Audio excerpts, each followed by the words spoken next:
الله أكبر. تعال يا مدام.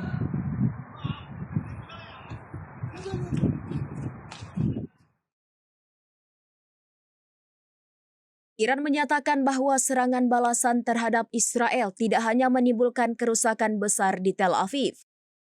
Serangan balasan tersebut juga secara tak langsung mengungkap negara-negara Arab yang menjadi tuan rumah pangkalan militer Amerika Serikat dan penyuplai senjata untuk mendukung serangan Israel ke Gaza.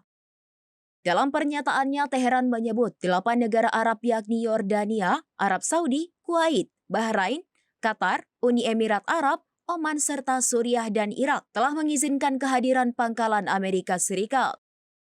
Menurut laporan dari Reuters, Amerika Serikat memiliki 8 pangkalan permanen di Timur Tengah, termasuk di Bahrain, Kuwait, Qatar, Saudi Arabia, Jordan, Uni Emirat Arab, dan juga akses di Irak dan Suriah.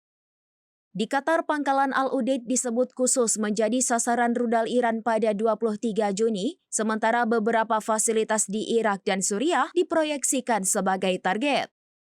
Iran juga menegaskan bahwa keberadaan pangkalan Amerika Serikat di Suriah dan Irak terjadi setelah Amerika Serikat merebut sumber daya minyak dan emas di wilayah tersebut.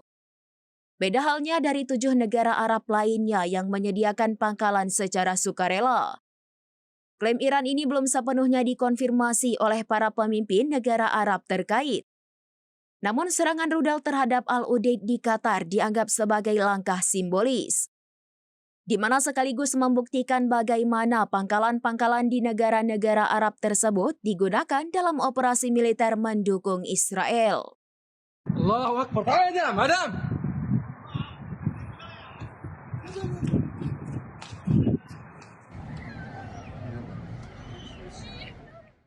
Download Tribun X sekarang, menghadirkan lokal menjadi Indonesia.